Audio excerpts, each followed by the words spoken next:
dal leen ak jàmm ci Sen Sport 221 Mbaye Niang l'international sénégalais di évolué ci football club bi la di Stade Rennais dematul fi nga xamante ne moo di AS Saint-Étienne gannaaw bi nga xamee ni kayiti xibaar yi doon nañu fësal ne moom Mbaye Niang jege woon na loolu ngir signé ak football club boobule gannaaw bi nga xamee ne déggoo amoon na ci diggante ñaari club yi moo di AS Saint-Étienne ak football club boobule di Stade Rennais ñu gis ne nag transfert boobule dafa mujjee yàqu li ko waral nag buñ sukkandikoo ci kayiti xibaar yi mooy désaccord bi nga xamante ne am na ci diggante les agents de Mbaye Niang ak ñi nga xamante ñoo di dirigeant wu football club boobule di AS Saint-Étienne lii nag mu ngi xew ci waxtu yu mujj yi gannaaw bi nga xamee ne kii di Mbaye Niang sax kii di xibaar yi doon nañu xam ne def na li nga xamante ne moo di visite médicale am ba lépp jaar na ci yoon waaye daal ci waxtu yu mujj yi ñu gis li nga xamante ne moo di transfert boobu la dafa mujjee avorté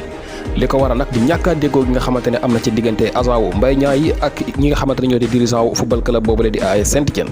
Mbaye Niang nag ba fii ñu waxee jour Stade Rennais la gannaaw bi nga xamee ne transfert boobu la mujjee na yàqu nee na moom pare na ngir dëggal boppam woon ñëpp ne moom mooy numéro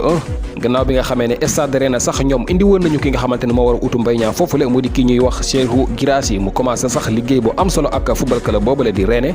dugal lu toll ci ñetti bal ak benn passe décisif ci match yi nga xamante ne joué gum na ko ak football club boobule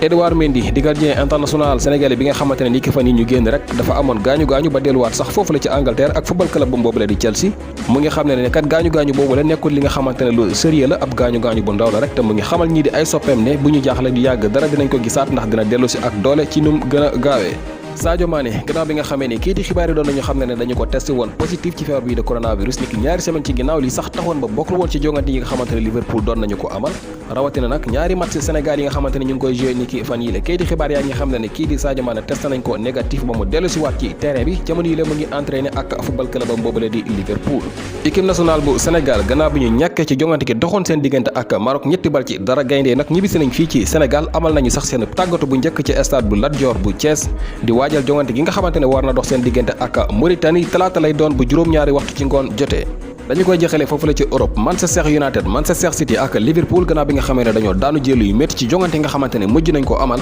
kii di xibaar baa ngi xam ne kenn ku nekk ci ñoom yaa ngi def lépp loo mën ngir mën a dellu si waat ci yoon bu baax bi Liverpool nag jamono yi la ñu ngi waxtaan ak ñii di waa Stoke City ngir mën a am seen gardien bii di Jack Butland ngir mën ko yóbbu foofu la ci Anfield te bu fekkente ne transfert boobu la sotti na moom Jack Butland dina mën a góoru ci jongante gi war a dox seen diggante ak Everton bu dee Manchester United nag ak Manchester City jamono yi le kayiti xibaar baa ngi xam ne ñu ngi waxtaan ak ki nga xamante ne moo di Mauricio Pochettino kenn ku nekk ci ñoom ngir war ko mën a am ci sa club Mauricio Pochettino ci fàttali moo di que ancien coach bu ñii di waa Tottenham Hotspur